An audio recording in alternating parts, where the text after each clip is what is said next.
Começa agora, programa Conviver. Apresentação, Afonso Moreira Júnior.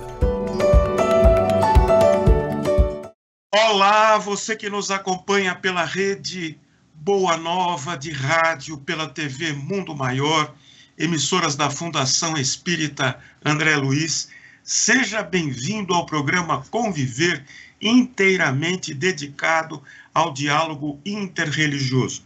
Programa pioneiro no diálogo interreligioso, e recebendo hoje com muita satisfação José Wilson dos Santos. Professor Wilson, como vai? Estou bem, é um prazer imenso aqui com você novamente, aí participando desse programa maravilhoso, que eu sei que é líder de audiência. Quero saudar também aos nossos amigos aí que nos assistem pelo YouTube, pela TV.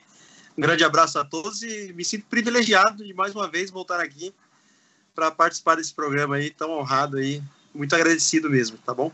Meu Deus do céu, muito bom você ter vindo, e nós estamos trazendo, José Wilson dos Santos, a pedido dos e-mails que nós recebemos. Anota aí o nosso e-mail para você também pedir, fazer sua sugestão, mandar perguntas, críticas, comentários. Vamos conviver para fazer um conviver ainda melhor. Olha, o nosso e-mail está aparecendo aí, afonsomoreira@gmail.com. Na direção geral do programa de hoje, Alex Monteiro, apoio à produção, a nossa querida Regina Prata. Nos trabalhos técnicos, Rogério Palma. Na edição, Edi Pontes. Divulgação, Silvana Zandomeni. Apresentação, esse que vos fala, Afonso Moreira Júnior. Coordenação geral, Guiomar Santana. Na pauta de hoje, uma pauta salgada, política e religião, ou religião e política. Nós estamos recebendo José Wilson dos Santos, que já esteve conosco, está aqui reprisando a sua presença, o conteúdo que ele nos traz é muito grande, e nós atendemos a sugestão daqueles que são nossos ouvintes pela rádio, nos assistem pela internet, pela TV Mundo Maior. Ele é paulistano da Bela Vista, historiador, teólogo, professor e palestrante. É membro da Igreja Adventista do Sétimo Dia. É colaborador voluntário da comunidade Reset e da comunidade Raízes. É apresentador do podcast de sucesso Liberchat, direcionado ao diálogo intercultural. E nós já vamos começando aqui com uma pergunta aqui que já é para balançar aqui um pouquinho as nossas expectativas. Professor Wilson, o senhor se sente representado pela Frente Parlamentar Evangélica, fundada em 18 de setembro de 2003, que reúne deputados e senadores da confissão cristã evangélica? O senhor se sente ali representado? Olha, eu costumo dizer o seguinte, que é preciso fazer uma outra pergunta, né? Qual é o Deus que eles representam? Então, acho que nessa pergunta que eu estou fazendo, já ficou claro, ficou subentendido que eu realmente não me sinto representado. A propósito, eles fazem parte já polemizando aqui, mas com todo respeito, é claro, né, para quem participa e para quem gosta, mas eles fazem parte da chamada, olha que interessante, né, da chamada Bancada da Bala. Esse grupo de líderes religiosos que compõem, então, esse grupo de políticos, né, que fazem parte aí da nossa, como representantes nossos. Então, respondendo objetivamente a sua pergunta, eu não me sinto representado mesmo por eles, tá bom? Muito bem. Isso que eu gostaria de ouvir, eu ouvi, estou mais feliz aqui e mais à vontade aqui para conviver com José Wilson dos Santos, que é entendido na questão da história das religiões. Professor Wilson, vamos deixar Brasília um pouquinho de lado, daqui a pouco a gente volta para Brasília. Vamos fazer uma viagem no tempo e no espaço. Vamos até onde puder nos levar o seu conhecimento, que eu sei que é grande, aonde tudo isso começou, onde começou esse grude, esse chiclete, esse amálgama de religião e Estado, governo e religiosos, líderes religiosos, líderes políticos unidos num só coração, num só pensamento, por assim dizer. Quando com isso tudo começou? Se é que a gente pode fazer aí uma estimativa na história. Bom, vamos fazer uma viagem aí no tempo, né? Vamos ter uma ligeira aula de história aqui, fazer um resumo para não ficar tão cansativo, para que todo mundo consiga entender, a gente consiga recapitular na história da onde isso começou. Na verdade, isso não é um fenômeno novo, embora para nós brasileiros parece ser muito mais recente esse fenômeno agora, como o senhor acabou de citar aí, como você acabou de citar aí, depois de 2003, né? Que começou essa bancada aí da evangélica, como representante dos evangélicos no Brasil aí envolvidos com a política. Mas é bom pensarmos que as sociedades antigas, elas já misturavam essas duas ciências, religião e política. Por que isso? Porque eles viviam na época o que nós conhecemos na história como o teocentrismo, onde Deus era o centro do universo. Então, os líderes políticos também eram líderes religiosos. Se você voltar mais na história dos faraós, eles eram considerados deuses. Então, já tinha essa imagem que um líder político também era um líder religioso, pensando no teocentrismo, tá? Bom, com o passar dos anos, eu vou adiantando aqui, o Império Romano também vivia nessa época do teocentrismo, onde os Césares, né, eram considerados deuses. Daí porque os seguidores do Cristo, que depois, mais tarde, foram chamados de cristãos, porque na época eles eram chamados de seita do caminho, né? E depois, mais tarde, eles foram chamados de cristãos.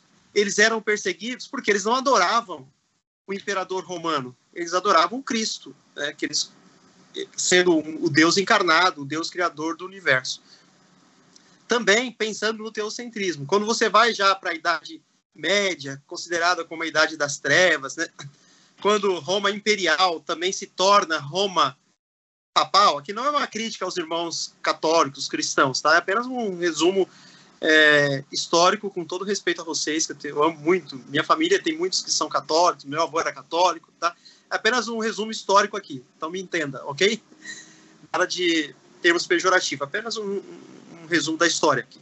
Então, na Idade Média, quando o Papa se intitula, né, o líder político também, o líder religioso, os historiadores vão deixar bem claro que Roma Imperial tornou-se Roma Papal.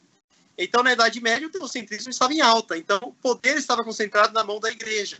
Então, ainda hoje é assim, embora não vivemos mais no teocentrismo, pensando no líder dos cristãos, no caso do poder papal, o Papa hoje ainda é um líder político e também um líder religioso, porque sendo um líder religioso representa o cristianismo, no caso o chefe da Igreja Católica, cristã, católico quer dizer cristão, né? Fui até redundante aqui na minha fala, mas também ele é um líder político, porque quando ele viaja em qualquer outro país, ele recebe honras de um líder de Estado e também honras de um líder político.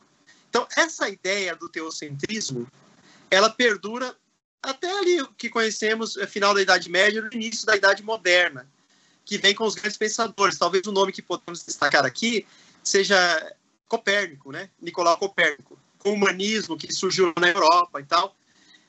E ele vai desfigurar essa imagem de que a Terra era o centro do universo, mas ele vai colocar agora o Sol como o centro do universo, o heliocentrismo, né? Aí ele vai, até a época dele, se acreditava que a Terra girava em torno do Sol, e não o Sol em torno da Terra. E ele vai fazer aquele movimento de translação e rotação, explicando cientificamente que a Terra gira em torno do Sol, e não o Sol em torno da Terra, colocando o Sol, então, como o centro do universo, que é o que nós conhecemos até hoje. Tá? Dali para cá, vem o antropocentrismo, é claro que eu estou resumindo aqui bastante, e depois vem o iluminismo, onde a Era da Razão predomina, porque se a Idade Média era conhecida como a Idade das Trevas, onde só o líder político e religioso, representado pelo poder papal, era conhecedor da verdade, há um rompimento com esse movimento, com essa época, com os grandes pensadores. Eu posso destacar aqui pelo menos 3, que é Montesquieu, Voltaire e Rousseau. Esses 3 nomes aí que dá origem, né? Tem outros também, mas eu penso aqui agora no momento, nos principais, que eles vão romper com essas ideias aí da centralização do poder somente ao líder eclesiástico, e ele vai trazer para nós uma série de conhecimentos científicos, porque o conhecimento agora vai se tornar através da razão, da ciência e da razão, através do estudo, do esforço humano, você vai adquirindo o conhecimento. Então, você não pode mais receber apenas o conhecimento dado por alguém. Fazendo um parêntese aqui, pensando no cristianismo, por que o poder papal, já pensando no Império Romano, como eu já disse aqui para vocês, né?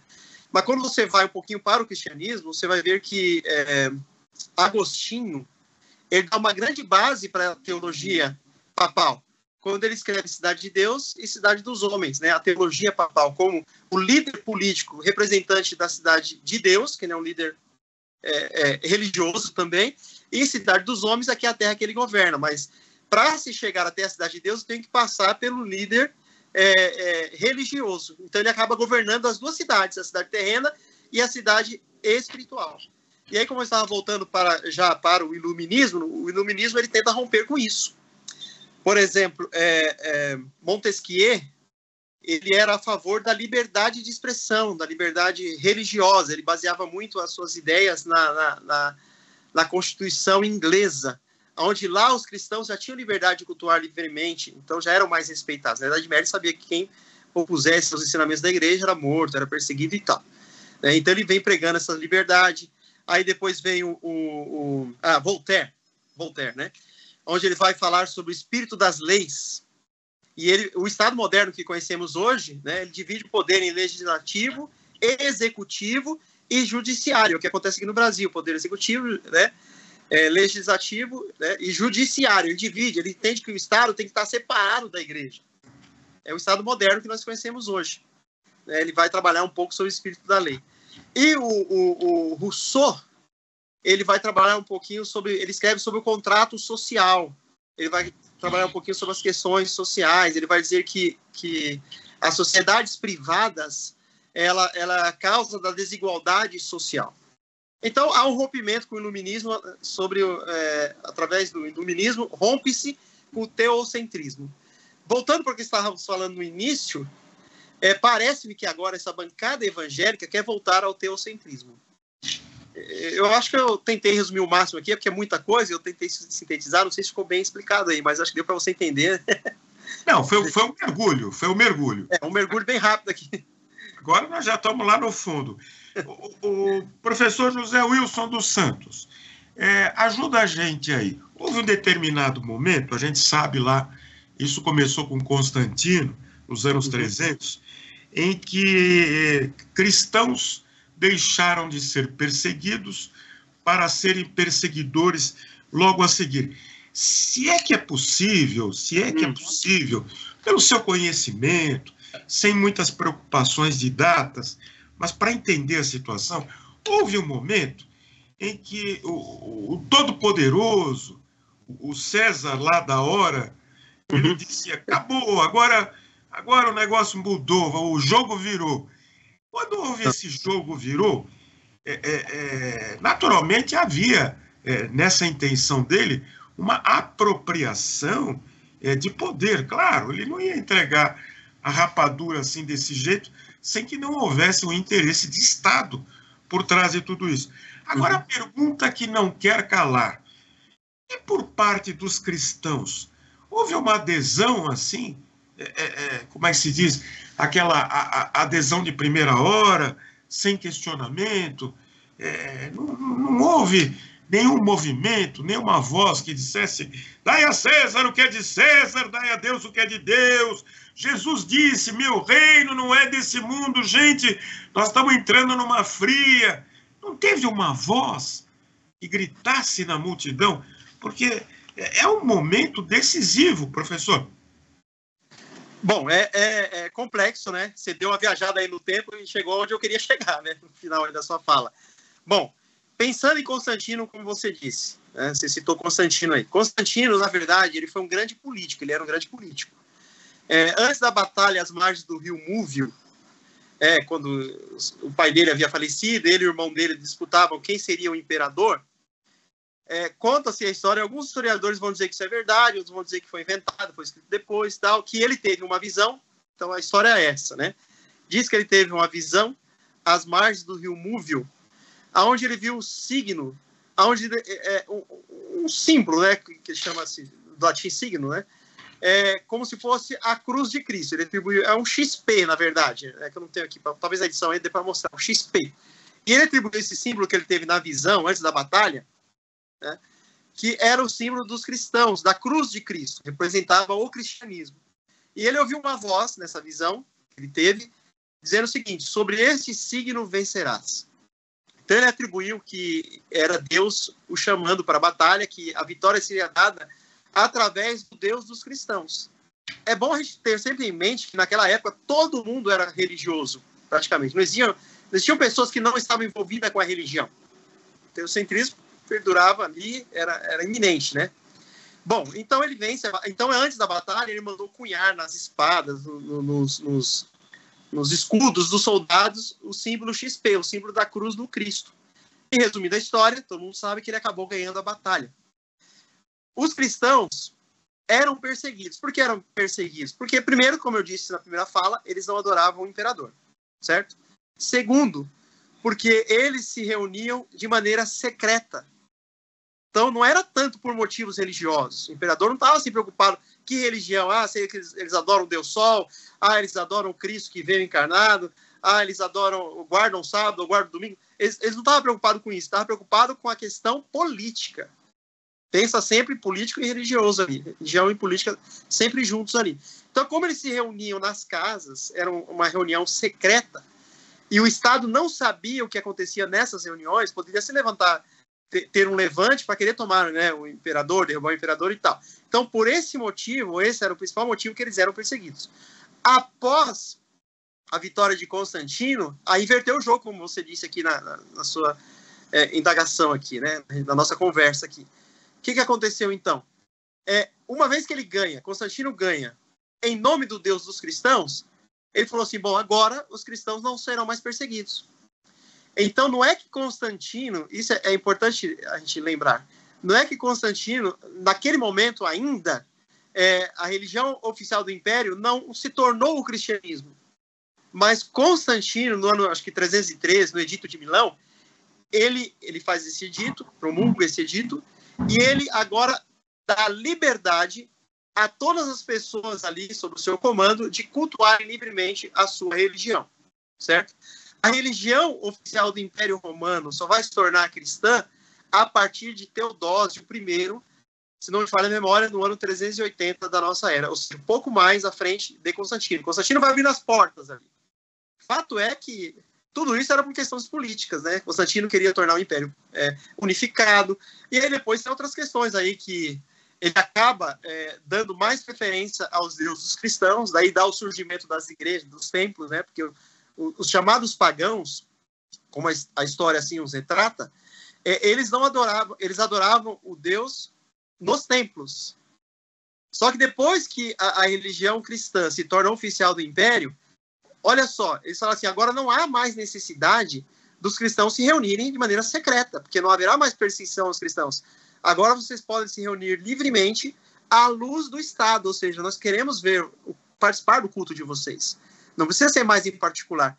E vocês podem fazer isso aonde? Nos templos que ficarão vazios aí, né? Porque praticamente depois disso, quase todo o império vai se tornando então cristãos, e os cristãos então que adoravam a Deus, se reuniam nas casas, as chamadas koinonias, eles agora passam a adorar, a cultuar a Deus nos templos. Daí surge o que conhecemos hoje, né? As igrejas aí e tal. E hoje temos várias aqui no Brasil, né? Várias denominações religiosas. Professor Wilson, vamos lá. Com o seu conhecimento aí, que é bastante, acrescenta bastante, houve um esvaziamento da fé pagã por assim dizer, que a gente sabe que nos lares romanos havia ali um recinto, umas prateleiras, para todas as estatuetas dos deuses serem adorados, cultuados, receberem ofertórios, homenagens, etc. e tal.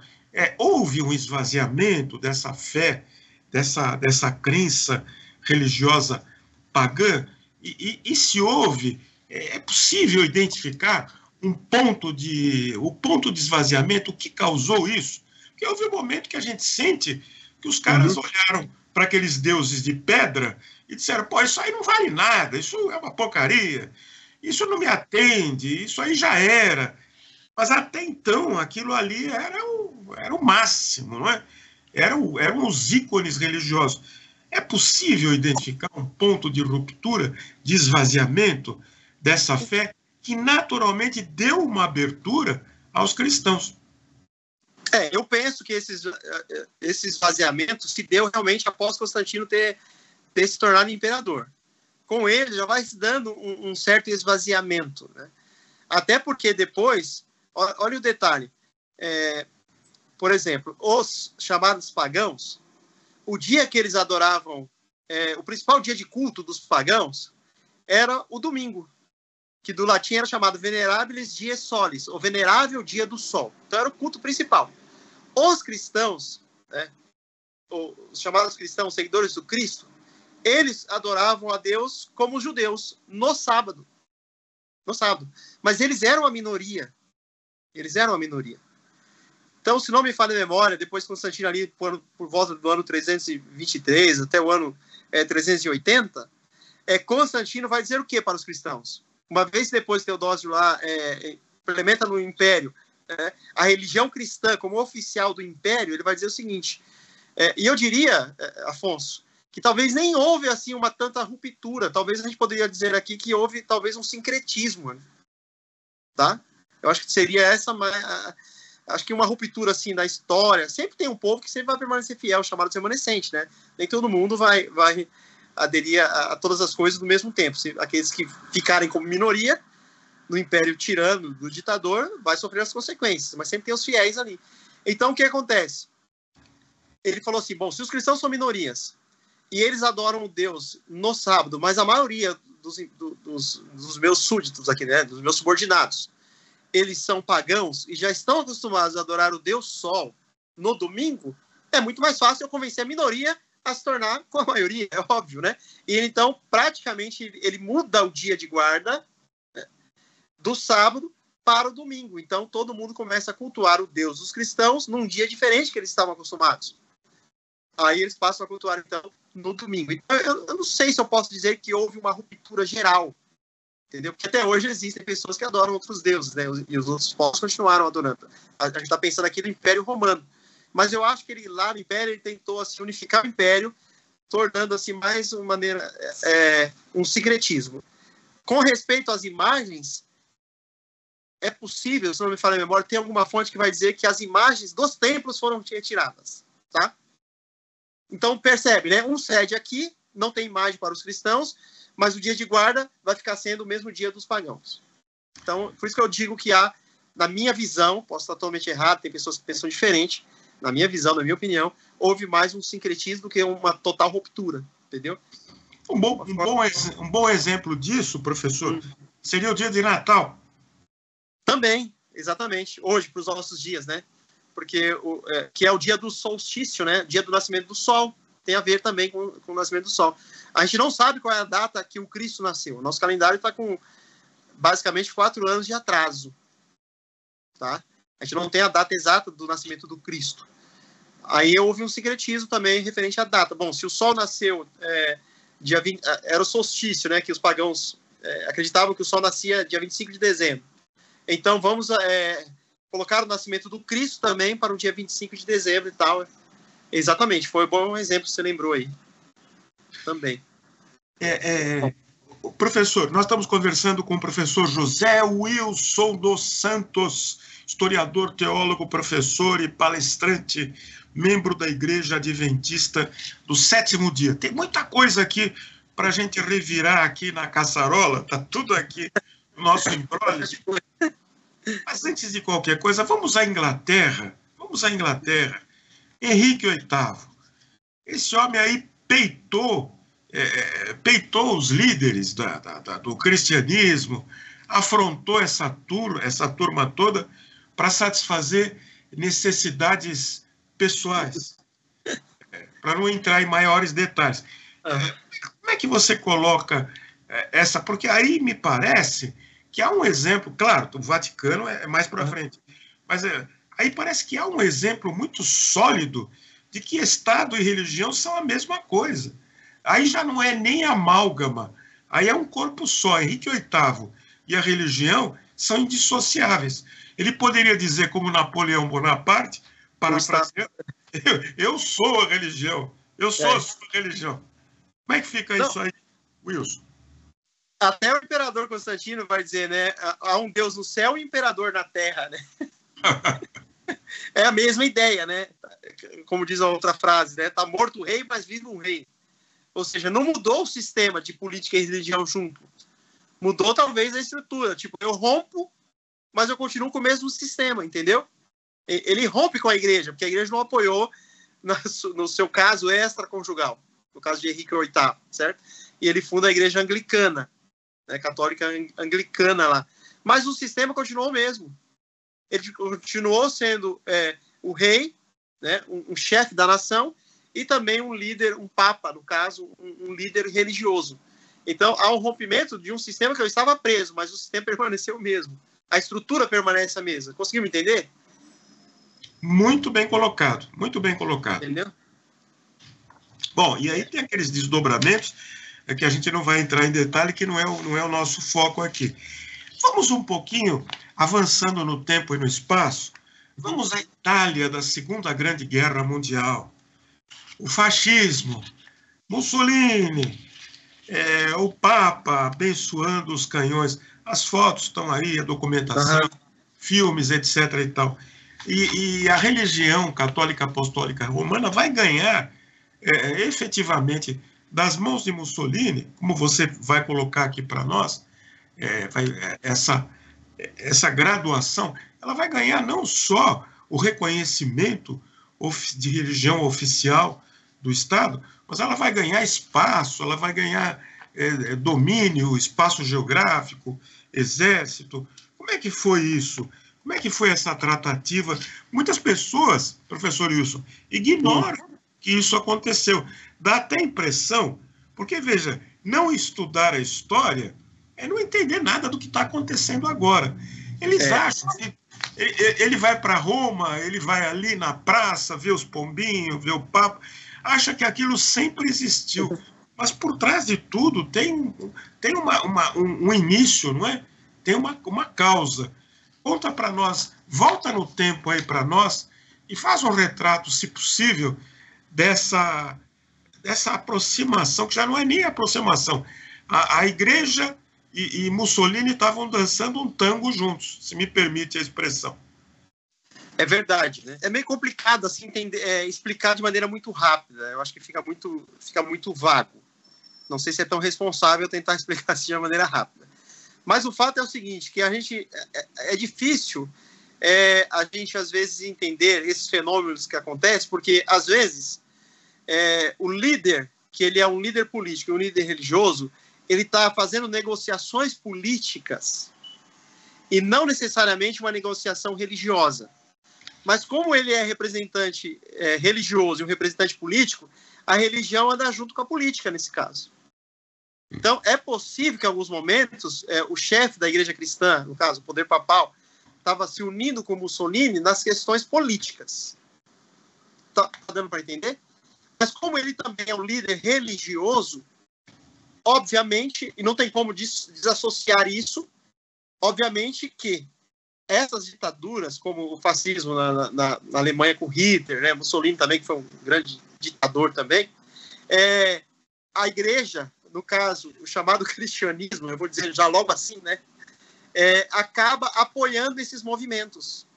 Até porque eles também falam em nome de Deus e tem algumas coisas que são em comum do cristianismo. Se você vê o fascismo, quando Hitler, né, os ideais do fascismo, Deus, pátria e família. Pensando nos valores cristãos, os cristãos acreditam em Deus, não são ateus, acreditam em Deus. Família, todo mundo quer ter a sua família. Claro que hoje, na nossa sociedade, nós temos um outro conceito sobre família, mas família é família, embora ela seja formada por 2 mulheres e um filho, ou 2 homens e um filho, ou um pai e um filho, ou uma mãe solo, mais um filho, ou pai solo e tal, é família. Hoje nós temos outro conceito de família. Então, quando se fala em família, todo mundo vai aderir a esse movimento. Pátria, todo mundo ama a sua terra natal. Você pode morar fora do país, quanto for, pode ser bom para você lá, financeiramente, ter uma estabilidade financeira, uma qualidade de vida melhor, mas nada melhor quando você volta para a sua terra natal, se sente mais à vontade, porque aqui é a sua pátria. Então, esses ideais, Deus, pátria e família, do nazismo, casam um pouquinho com as ideias religiosas. É claro que, se você pensar agora no texto bíblico, aí foge totalmente do contexto do que Cristo realmente ensinou para nós. Então, a igreja, em determinados momentos, ela vai fazer os acordos políticos dela. Até que Mussolini depois vai devolver a terra ao poder papal, onde tem hoje o Estado do Vaticano. Entendeu? Então, há acordos políticos e religiosos que são feitos ali simultaneamente. Às vezes você fala, não, a religião está apoiando. Não, ele está agindo como político. Não, ele agiu como religioso. E é difícil fazer isso, porque ele é representante das duas ciências, religião e política. O professor Wilson, e há momentos em que a própria igreja vira a mesa contra o Estado, o que aconteceu aqui nos anos de chumbo. Nós não podemos deixar de lembrar o nome de Dom Paulo Evaristo Arnes, que enfrentou a ditadura, enfrentou a baioneta corajosamente, e naturalmente ele foi secundado de outros religiosos que em segunda e terceira instância se associaram a ele. Mas ele empreendeu uma luta muito grande em defesa daqueles que estavam sendo perseguidos, presos, torturados, desaparecidos. Então houve aí uma disruptura, por assim dizer. Exatamente. E até bem lembrando, no caso do Brasil aqui, alguns historiadores vão dizer que a ditadura no Brasil ela foi derrubada com grande influência, através da grande influência do poder religioso do cristianismo, do poder papal. Quando João Paulo II veio ao Brasil aqui, que o Figueiredo faz para tentar agradar o Papa? Ele assina a lei do dia 12 de outubro, que é a lei do Dia das Crianças, o feriado do dia 12 de outubro, né? Que é um feriado nacional, mas, na verdade, ele é conhecido como o Dia das Crianças, mas ele é feriado porque ele é um feriado nacional em homenagem à Nossa Senhora Aparecida, padroeira do Brasil. Tentou agradar o Vaticano. Mesmo assim, não teve jeito. A ditadura no Brasil caiu. Se fôssemos dar aqui alguma opinião, embora isso tenha sido realmente muito positivo, né, para nós, quando a igreja, o líder religioso atua contra o Estado na questão da opressão que o Estado oprime, é bom para todas as religiões. Agora a gente precisa entender também e cada um vai puxar, vamos usar um termo popular, a sardinha para o seu lado, né? Se a ditadura aqui no Brasil estava impedindo o catolicismo de crescer, então não era conveniente eu deixar a ditadura no Brasil. Deu para entender? É por aí. Tá? Eu vou lutar contra essa ditadura porque está impedindo o meu crescimento, é algo pessoal, entendeu? E aí lutar contra, claro que isso beneficiou a todo mundo, não estou dizendo que não beneficiou, foi muito bom isso ter acontecido. E outras coisas que aconteceram também, a queda do Muro de Berlim. Se você ler reportagens, né, sobre Mikhail Gorbachev, ele vai dizer que tudo que ocorreu no leste europeu não seria possível sem o enorme avanço e influência do poder papal. Né? As ditaduras que foram ao redor do mundo, aí, que o poder eclesiástico conseguiu aí derrubar, fazendo uma separação, né, entre Estado e religião. Mas lembra a minha fala no início, tá? O líder religioso cristão, chamado como Papa, né, que temos que orar por ele, que está até doente, o representante agora, ele é um líder ainda hoje político e religioso. Tá dando para me entender? Perfeitamente. É isso não mesmo. Mudou, tá? Ele não mudou, ele continua sendo líder político e religioso e exerce a sua influência política e religiosa ao redor de todo mundo ainda. Poucas pessoas sabem, professor Wilson, você vai naturalmente confirmar ou refutar essa colocação, que durante o Império, o Segundo Império, Dom Pedro II, o Império Brasileiro, Quem pagava a folha de pagamento da igreja era o Estado brasileiro. O Estado brasileiro, o estadista, que era o imperador, é um grande, não há dúvida de que ele é um homem assim muito à frente do seu tempo, permitia uma liberdade de expressão naquela época que é sensacional, não é? Ele era criticado, caçoado nos veículos de comunicação. Quem estudou, quem procurou verificar, vai ver isso aí. Os cartoons que se faziam deles, e ele nunca teve uma palavra contra, nunca tentou nenhum processo contra nenhum jornalista. Apenas em um ou outro caso ele agiu de maneira mais severa quando procurado pelo próprio jornalista que queria, em troco do cala-boca, queria algum favor ali do imperador. Mas eu queria que você comentasse esse estado de coisas que muita gente não sabe. Durante o Império, durante o governo de Dom Pedro II, a igreja era mantida pelo Estado brasileiro. Vamos voltar um pouquinho mais atrás. A vinda, o que nós chamamos, alguns falam ainda, né? Acho que hoje os professores já não falam mais isso em sala de aula, mas alguns livros ainda trazem sobre o descobrimento do Brasil, né? E nós já sabemos hoje que não houve um descobrimento do Brasil, né? O que alguns historiadores vão chamar que houve uma invasão no Brasil. E notem que a esquadra que veio para o Brasil, né, trazendo lá o pessoal lá de Portugal, ela veio também com líderes religiosos juntos. Quando eles portaram aqui no Brasil, até Santa Cruz Cabralha, né, acho que foi em Porto Seguro, Salvador, o que eles fizeram lá? Colocaram uma cruz e rezaram a primeira missa no Brasil. Que em São Paulo tem o pátio do colégio, tem uma igreja lá católica. Ou seja, essa invasão no Brasil, por que eles pagavam? Ela foi patrocinada pelo poder papal. O Papa Leão X lá, o mesmo papa que o Martinho enfrentou lá depois, né? Leão X. E eles vieram com que intuito para cá? Também de catequizar quem já morava aqui, que eram os índios. E aí a gente sabe o que aconteceu, né? Nessa catequização aí dos índios, né? Que aí o poder levava ouro daqui, jogava cruz e tal, e os índios adoravam outros deuses e tal, a lua, o sol e tal. E eles vieram com o intuito de implantar o cristianismo também no Brasil, junto com esses quadros que veio para cá. Então era obrigação agora do Império fazer o quê? Pagar a igreja. Eles foram patrocinados para vir para cá, agora tem que retribuir, né? Chegaram aqui, agora é sua vez de bancar a igreja. Entenderam? Puxa vida. A gente precisa meditar a propósito de muita coisa, porque muita água rolou por baixo da ponte. E a gente fica distraído e não percebe nada disso, e não entende o que está acontecendo. E parece que...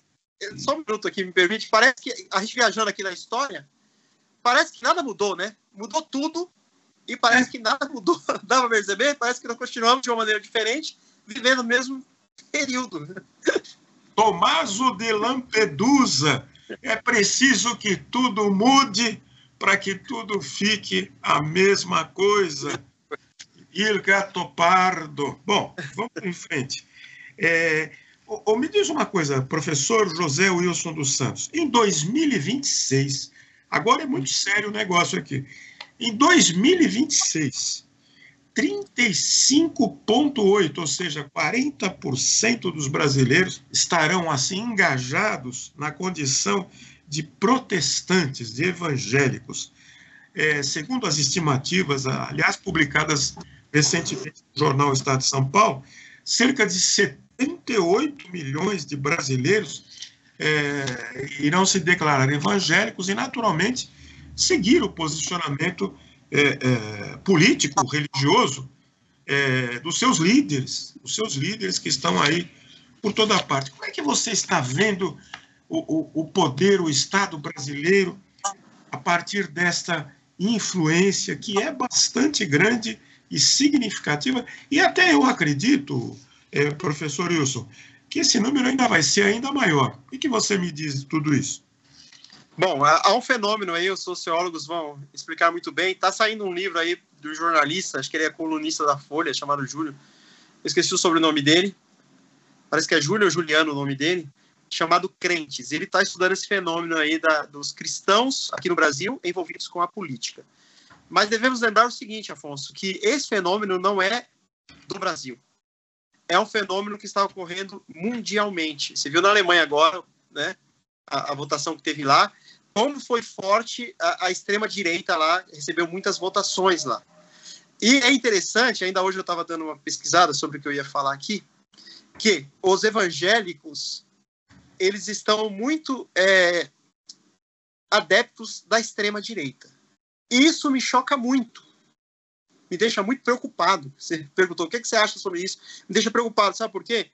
Porque quando se fala sobre evangélicos na política, representantes de Deus, a pergunta que nós temos que fazer é bem óbvia. Que Deus é esse que eles estão representando? Entende? Porque quando nós voltamos para o Evangelho, e no início da nossa conversa aqui, do nosso bate-papo, você mesmo falou que o Cristo disse, dai a César o que é de César. Parece que o Cristo, ele não misturou religião com política. Quando os discípulos perguntaram, está lá no Evangelho de Mateus, capítulo 22, perguntaram, né? Pegaram uma moeda e falou assim, é lícito pagar tributos a César? Porque naquela moeda tinha a imagem do César, que era o imperador, o deus romano e tal, considerado como deus romano. Aí Jesus olhou assim, o Cristo olhou e falou assim, olha, de que é essa esfinge, de que é essa foto aí? Ah, é de César. Então falou, dai a César o que é de César e a Deus o que é de Deus. Então, o Cristo da Bíblia, ele faz uma distinção bem clara da política com a religião. Mas na época dele, quando ele veio, também os próprios discípulos achavam que o Cristo que viria seria um Cristo guerreiro. Ele veio do Império Romano, a Judéia estava sob o jugo dos imperadores romanos, e os judeus achavam que o Cristo, o reino do Cristo, seria um reino político também. Tanto é que no Evangelho de Marcos, capítulo 10, né, e outros evangelhos sinóticos aqui vai dizer que a mãe de Tiago e João, quando Jesus estava indo para Jerusalém, eles achavam que Jesus iria implantar o reino dele ali, perguntou-lhe, né, Senhor, coloca meu filho como primeiro-ministro aí do seu lado, à sua direita, tal. Jesus falou assim, em outras palavras, né, eu estou parafraseando aqui para todo mundo entender. Você está ficando louca? Né? O meu reino não é neste mundo, daqui eu não sou. Ele falou assim, o governador veio para que os outros o sirvam, mas quem quiser, eu estou parafraseando o texto, tá bom? Quem quiser ser meu servo tem que servir. Então, o cristianismo da Bíblia, dos evangelhos, é um Cristo que não é preconceituoso, não fala em pegar armas para matar ninguém, ele ama negros e pobres, as pessoas menos favorecidas, todas são acolhidas ali pelo Cristo da Bíblia. É um Cristo que vive o amor. Porque no Evangelho, onde eu leio, diz, Deus é amor. Essa bancada da bala, né, esse fenômeno evangélico que existe no Brasil hoje, eles lutam para ter arma. Para ter armas. Eles são preconceituosos, né? Eles falam mal de mulheres. Os homens afetivos sofrem na mão deles, são muito preconceituosos com eles. Ou seja, são desumanos realmente, não tem empatia com ninguém. Por isso que eu falei, que Deus eles estão representando? Porque desse Deus que eles representam, me desculpa, tá? Se eu estou ofendendo alguém, mas com todo respeito, cada um tem o direito de... Eu não sou proselitista, cada um tem o direito de seguir a igreja que quiser. E a gente está dialogando aqui com pessoas... O Afonso é meu amigo e ele pensa em alguns aspectos teológicos diferentes do que eu penso. E nem por isso deixamos de ser amigo.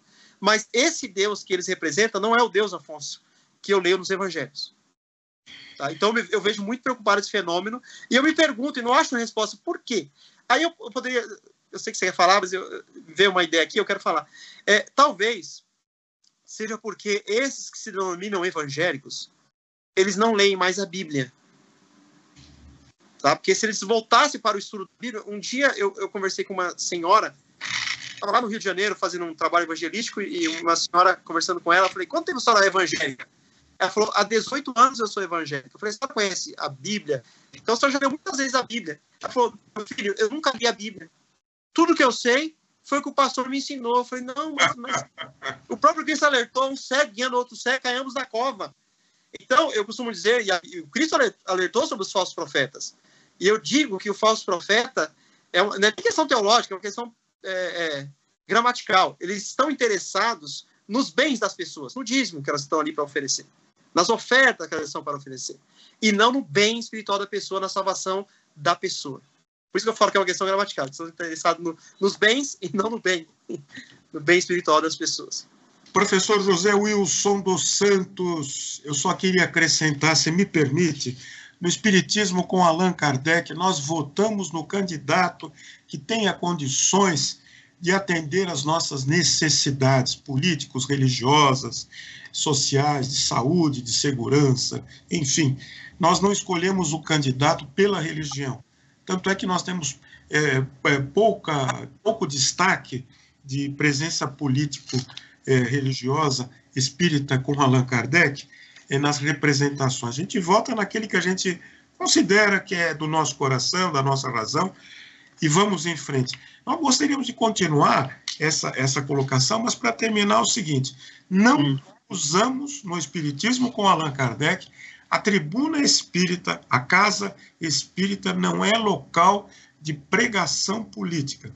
Agora, portas afora do templo religioso, do centro espírita, aí cada cidadão tem o seu direito de exercitar as suas preferências pessoais. Acreditamos que os bons homens e boas mulheres, com bom conteúdo religioso, tementes a Deus, se me permite essa expressão, mas que precisa ser resgatado, tementes a Deus, né? Sejam bons candidatos.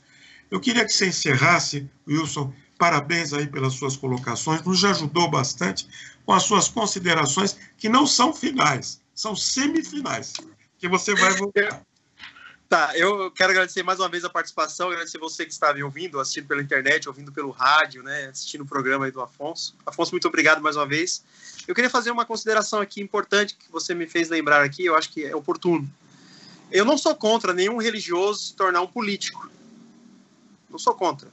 Como você mesmo disse, pessoas de bom coração, é bom que estejam em cargos políticos, né?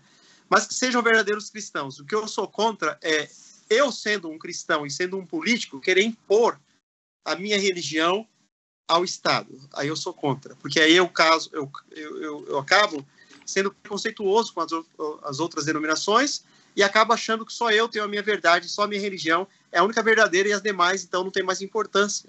E eu me torno, então, exclusivista, o que é antibíblico. Porque Deus amou o mundo de tal maneira, o mundo. Deus não faz separação de ninguém.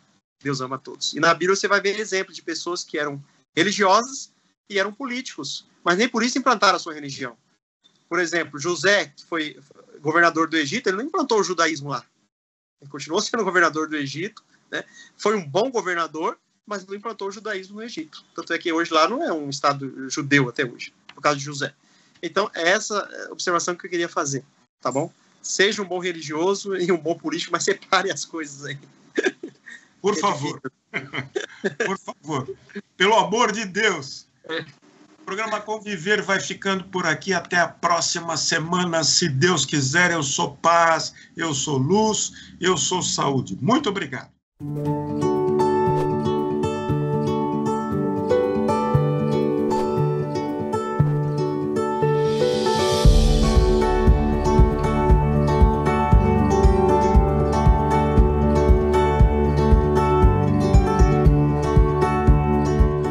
Você acompanhou Programa Conviver.